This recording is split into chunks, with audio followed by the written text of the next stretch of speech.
All right. Thanks, Steve. Great to see everyone back out here. Before we move on, I know I said it after the game. I said it in the teleconference on Sunday. I posted something on social media, but just wanted to thank our fans again for last Saturday. What an amazing experience to be part of, to get to coach in from college game day to even before Saturday, Friday, the environment around Gamecock Park when we walked across the street to the walkthrough. Saturday with college game day, Saturday in the stadium. It's what college football was all about, and thanks to our fans for that. We had 52 players at the game, recruits that we've offered scholarships to. So 52 recruits with scholarship offers from South Carolina were at that game, and that's all they could talk about. And then I mentioned last week that on Monday nights we take an hour as a staff and just FaceTime prospects, and a lot of the ones that we talked to last night that weren't here on Saturday but were watching on television, all they could talk about was the environment they saw on college game day, the environment they saw during the game. So thanks to our fans for that. And as we told every single prospect, this won't be the last time that college game day's here. That won't be the last time that we play on a national stage. And I think I just read that it was the most watched noon SEC game in 7 years, 6 years, something like that. So won't be the last time this season that we're in big time environments like that as well. So we'll continue to need our fans, and so grateful for them as well. Having said that, got to move on. Can't let last Saturday linger. It's behind us. Nothing we can do about it now. And we're full speed ahead on Akron, and they have our full attention. If you know anything about, college football, there's the Sun Belt Conference that is knocked off a bunch of teams, and I went through the dang near the history of the Sun Belt Conference before Old Dominion. You don't have to go through the history of the MAC. I can, but if you just look at this season, you can look at what Toledo did to an SEC team on Saturday. You can see what Bowling Green almost did to Penn State a couple weeks ago, lost to Penn State by 7 in State College. You can look at what Northern Illinois did to Notre Dame a couple weeks ago. And then just this Akron team alone, they're playing Ohio State in Columbus, and it's 17-3 with a little under 9 minutes left in the third quarter. So this is a team that presents a lot of problems. Don't know Coach Moorhead well, but have a ton of respect for him and have as a coach for a long time. He's obviously familiar with this league from having been in the SEC.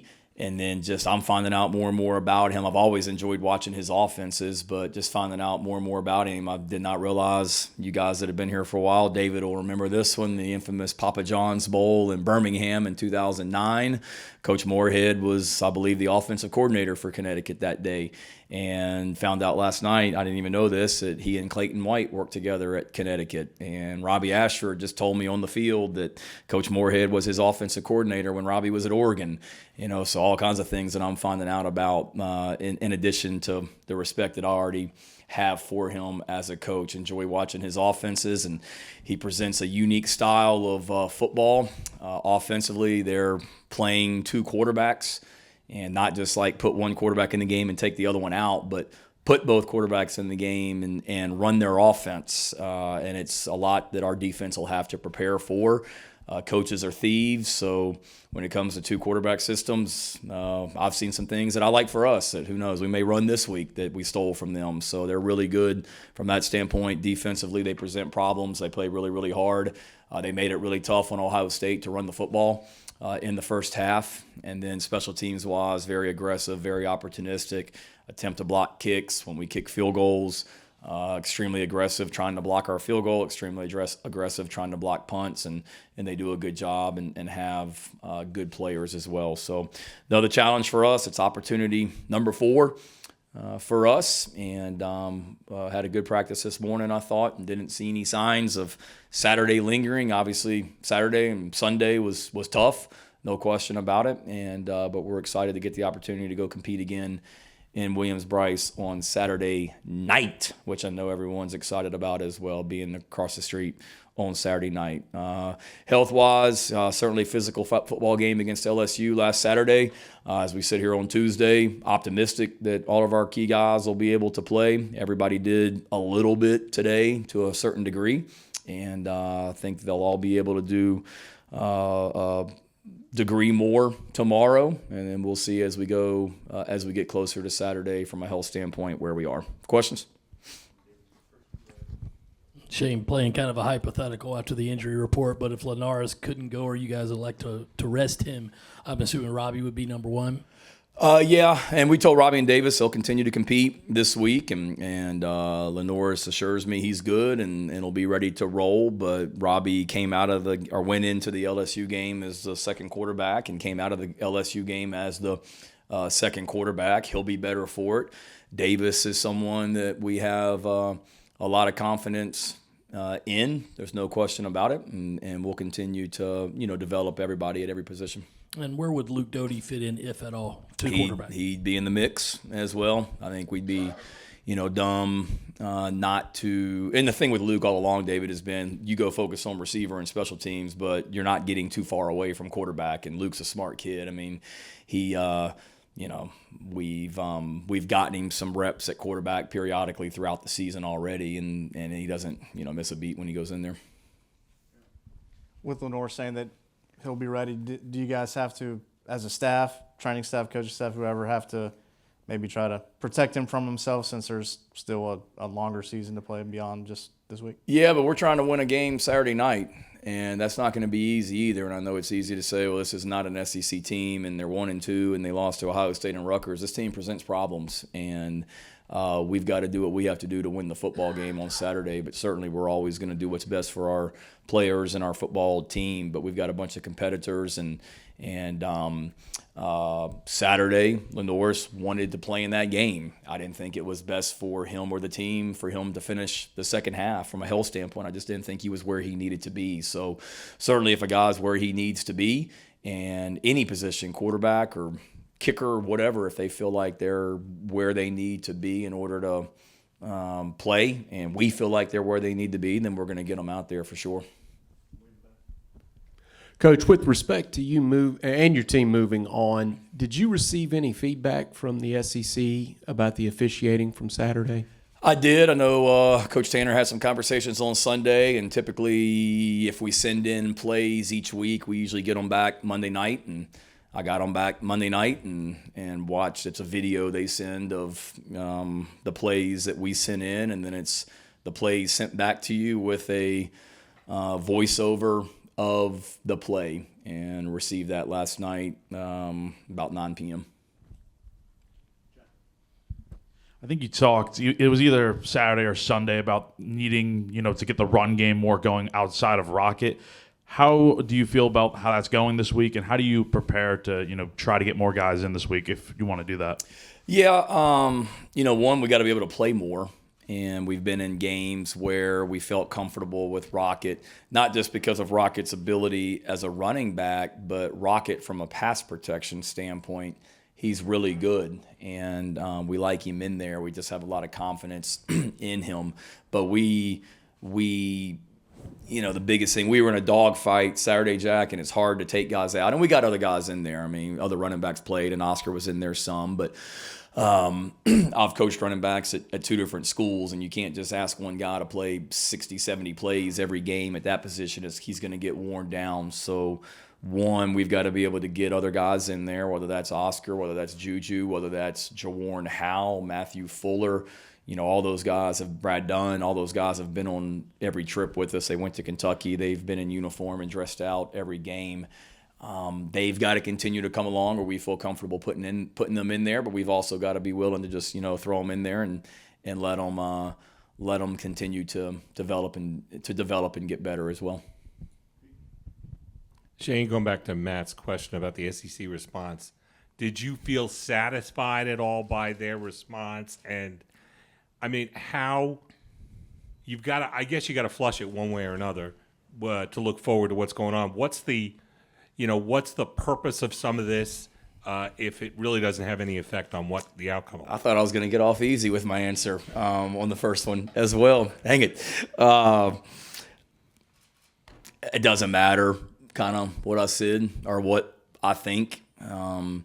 The voiceover comes back from John McDade. He's the head of officials who was a referee in this league and was a referee way back in the Big East days when my dad was coaching, and someone that I've got great respect for. And if I pick up the phone and call him, he'll answer the phone year round, so I've got a great relationship with him. And Jason, the head referee in that game Saturday, I've got great respect for him. He's very professional and great to deal with on game days.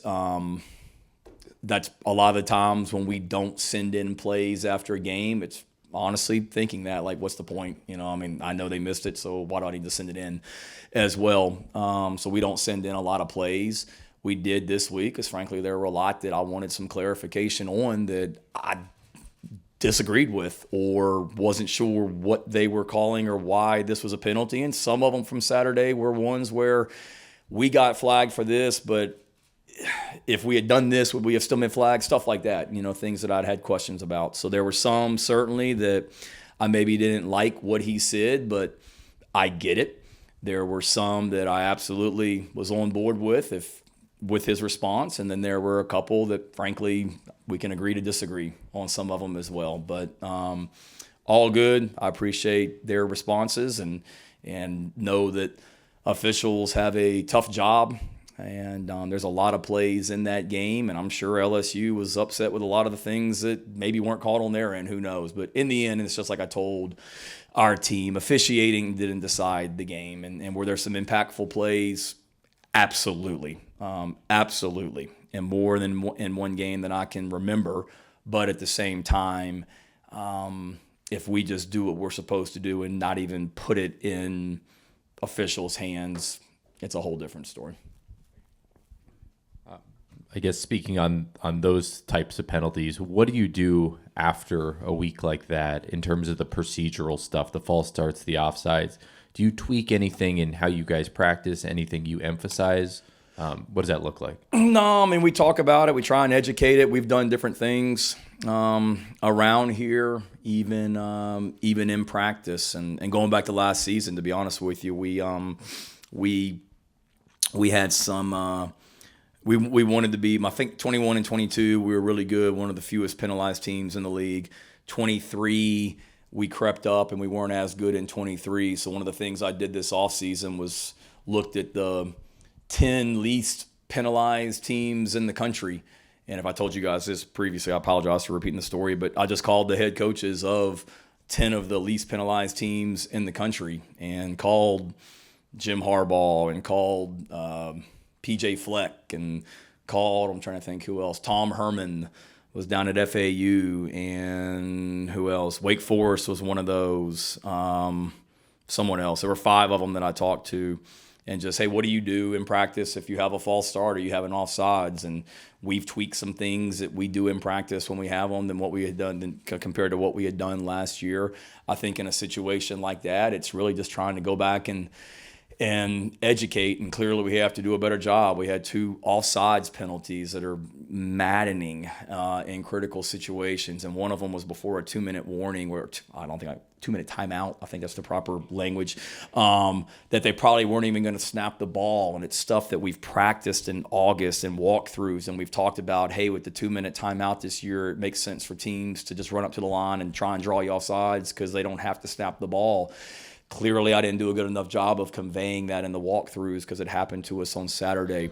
Or we had a penalty for a receiver not being set when the ball was snapped. And that's something that we've talked about a lot. Like, we got to get set, but quarterbacks, you got to look outside to the widest and make sure they're set before we snap the ball. And clearly we, meaning me, we haven't done a good enough job of getting that message across. So we just continue to emphasize it even more and then just try and educate on penalties. I've been a part of a lot of different things where, the whole team goes out on the practice field on Sundays and runs out to they circle up and they say, hey, I'm Jordan K, and I cost the team 15 yards, and my bad. And then the whole team does 15 up downs. I've done that. I've done you run for penalties. I've done where you watch a penalty tape of the penalties. I've done where you don't even talk about them. I've been a part of all of it in my 25 years as a coach. So, I feel good about where we are. We've just got to do a better job of coaches of emphasizing it and really getting the message across. first drive of the game against LSU was really methodical. You guys were able to score, and it looks like a big jump from where you guys were in the opener. Where have you seen the most improvement from this offensive unit just from practice to week 1 to now? Yeah, I think just continuing to get just more and more comfortable and confident, and that's what's going to happen when you are basically starting 3 freshmen in a lot of ways and a redshirt freshman quarterback. When you talk about Mazio, Josiah, Mike Smith, receivers in camp and Dre that weren't here in the springtime, with each rep, each game, they're just going to continue to get more and more confident and comfortable, and that's what I saw. To the offensive staff, they spent a lot of time at the end of the week talking about how we want to open the game, whether, whatever you want to call it, scripting the first 10 plays, but, openers that we really want to get to early in the game and having a plan. And certainly on Saturday, I thought Lenoris did a good job of making good decisions. And I said it on the teleconference Sunday night, the first play of the game where we pulled it and dropped the ball off to Josh in the flat was a nice way to start the game. And it also happened to be the last play of the game as well, so just good decision making, clicking, efficient, players getting more and more comfortable with what we're asking them to do, but then also getting more and more comfortable with the scheme. And, we're running essentially, the run game changes a lot week to week, not so much schematically, but formationally and schemes a little bit. But the passing game, is essentially we do the same thing. We just kind of dress it up each week and add a shift, a motion, a new formation or whatnot. So I think guys are just continuing to get more and more comfortable with what we're asking them to do. But no, that was a nice drive when you can go right down the field and punch it in for 7 points. I'm feeling pretty good at that point. Coach, back on week after penalties, how, to the best of your knowledge, are some of your players doing, like Kyle and these other guys that were on the receiving end of these crucial penalties? How are they doing mentally, again, to the best of your knowledge? Yeah, I think good. There were we were on a national stage Saturday, and it's one thing that I worry about as a coach. They're players, yes, but I care about these guys as young men, and certainly no one felt worse about Saturday than what Kyle did, and it's a shame because he played his rear end off on Saturday and did a heck of a job. And he apologized to the team in the locker room after the game, and I know he was upset about it, and says a lot about him that he came in here and stood in front of you guys and talked about it today as well. So yeah, you worry about him. Alex Herrera is a heck of a kicker. As a coach, I worry about Alex because he feels terrible about the end of the game, and you worry about him when he's outside this building and what people have to say or whatnot. But we all know that game didn't come down to one play. We all had a hand in it, myself included, and could have been better. And then you really just wrap your arms around all these guys, and we all have each other's backs, and that's essentially what it is. And we had an opportunity to win that game because of everybody, and we need everybody going forward.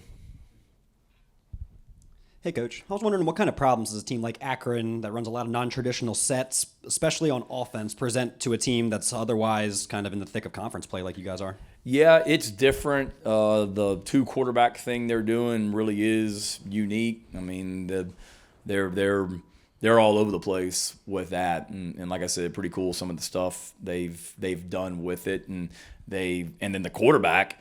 I mean, he's been around. They're experienced guys, and then they got receivers that can run, and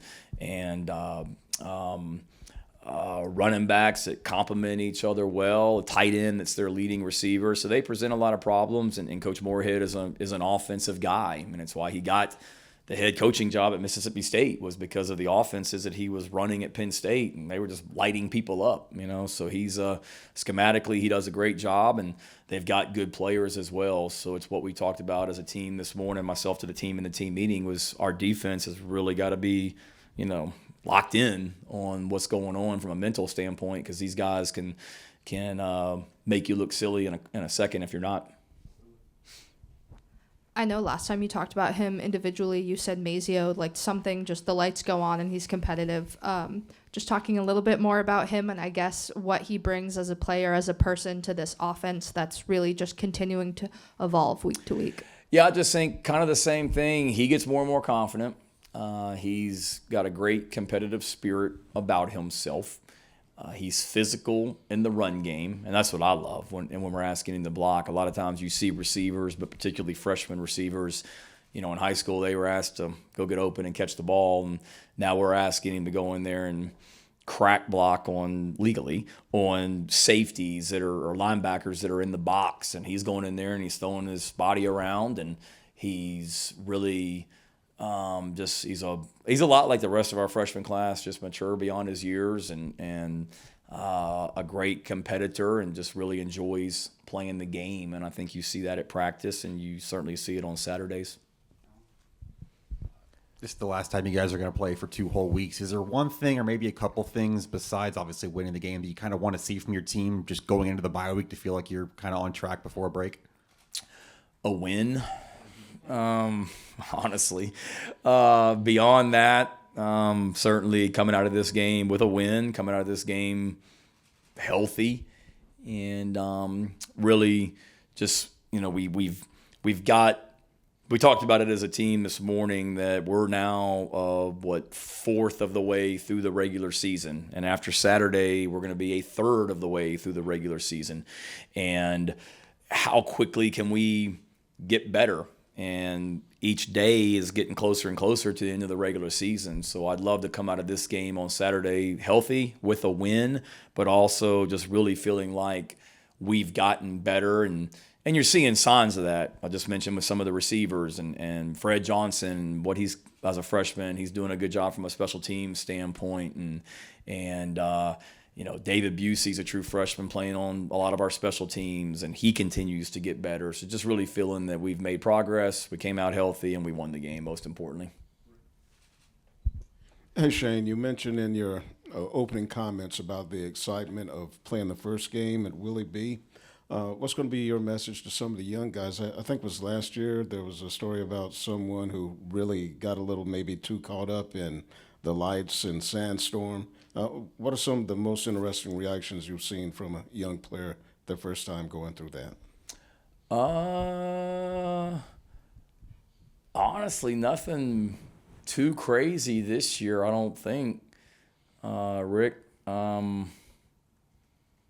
I think they've really handled themselves pretty well, I think. I wish I had something better for you. I mean, that was pretty wild. And I mean, I think I saw more, wide eyes and excitement from some of the new coaches on Saturday than maybe some of the freshman players. That's one thing I like about this group. They may they're hyped up and they're emotional, but they're very, businesslike and matter of fact throughout. And I can't think of anything that was too crazy on any of these games, but particularly Saturday. All of our guys were excited, and we wanted them to embrace that environment and certainly enjoy it because they've worked hard to get to play in it.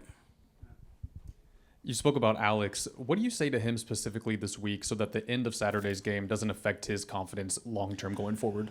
Just that, I called him after the game when I was driving home just because I wanted him to know he hit a good kick. It wasn't like he hit like a crap kick that never had a chance. He hit a really good kick and just barely pulled it. And you can tell by his reaction with Kai and a lot of the people in the end zone, a lot of people thought he made it.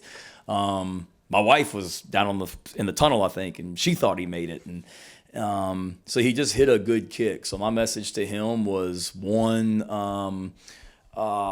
you're a big-time kicker, and you've hit some big-time kicks already this year, and you're going to hit some more big-time kicks to help us win football games as this season goes. Keep your head up, and, wish we could have gotten you a little bit closer there to have an even better kick. But as I mentioned on Sunday night, we were trying to get to the 35-yard line, I believe, was like the max point, and felt really good about being at the 30. So we were certainly in range and felt great about his ability to hit that kick. And he hit a good one, just missed it a little bit. But that was just a message that, keep your head up. And we were in that position because of you too, and some of the kicks he had hit earlier in the game also. It's been through 3 games, you guys have given up 13 sacks, and it doesn't seem like it's just one thing, certainly not the offensive line. How much of that is, I guess for the people who just want to put it on one thing, how much of it is the scheme? Is it running backs, position guys not blocking? Is it the quarterback just holding onto the ball too long? Can you kind of describe what has gone into those 13 sacks? Yeah, it's too many. you can look at stats and skew stats any way you want, but 13 sacks is 13 sacks. And through 3 games, it's not what we want. Now, we've played some pretty good defenses as well. Let's give them a little bit of credit. And I do think those statistics, balance out and even out as the year goes, as everybody starts playing similar competition throughout the season. But certainly it's way too many. And I think you have to look at everything. It's not just one position. It's what you just mentioned. It's all of the above. It's tight ends. It's running backs. It's the one we got hit and strip sacked on the other day was the running back and the tight end. We've had some with the offensive line. So I think when you have 13, you've got to certainly look at everything. Like, what are we asking our guys to do schematically, checking at the line of scrimmage, which we've done some of that. Personnel-wise, just a guy getting beat. We've had some of that. But certainly, when, 13 about, what was it, three a game, a little over 3 a game, I guess. Is that right? Yeah. I was never good at math.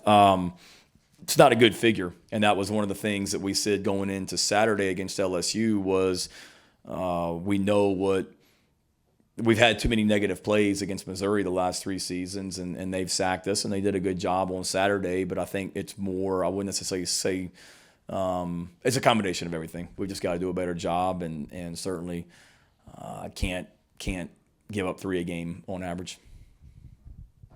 Shayna, you guys are wearing the throwback uniforms this week. How do those come about? Did you have input into that, or just how was that decided? Yeah, very little.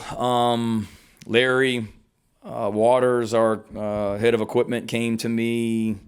It was probably about this time last year, David, and showed me pictures of, hey, Under Armour University wants to do a throwback game. This is what they're going with. Are you good with these uniforms? And if it was this time of year, we were probably getting ready to play Mississippi State, I think, about this time last year. And I think he came to me like on a Monday or Tuesday night. And at that point, I could really give two what's about what uniform we were going to be wearing in 2024. So I think I looked at it and I said, that's cool. Let's roll. And then I didn't really think about it again until he showed me the helmet back in July, I believe. Here's what the helmet's going to look like, and here's the uniform, and here's the pants. And then I think we put something on social media back in August. Luke walked in our team meeting room and showed the team what it looked like. So to answer your question, I didn't have a lot of input other than just looking at it and saying that looks great. But our players are excited, and it's great to be able to honor that era of Gamecock football with that uniform, which will be pretty cool.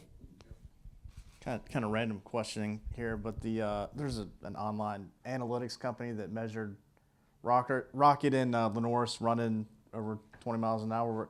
Were those numbers accurate? Or, yes.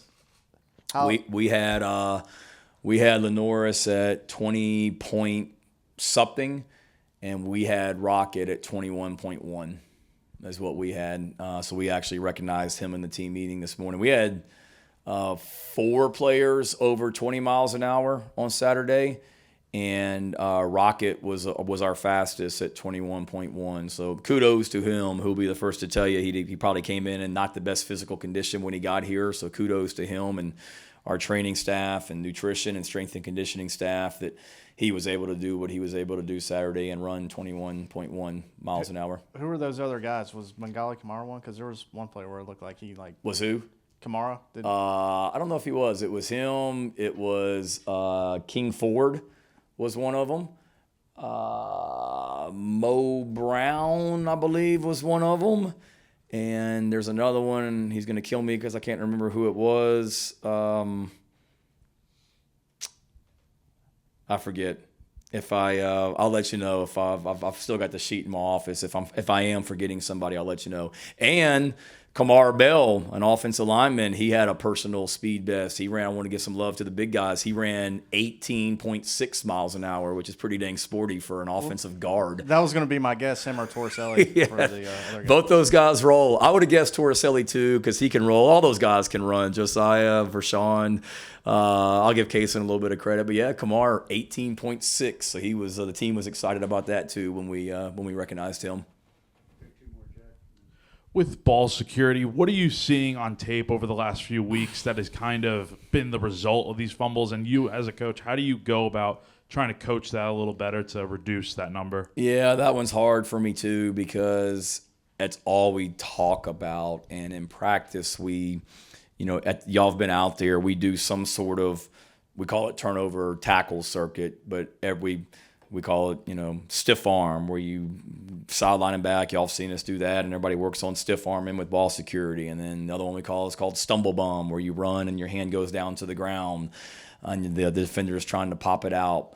We do what we call double ball, where you put 2 balls in each hand, and a lot of college teams do this. But that drill, we have other drills that we do for that. We do it every Tuesday and Wednesday during practice. And then in addition, after that's over, we always start practice like today with a takeaway circuit where the defense works on taking the ball away, but then also another ball security circuit just for the offense.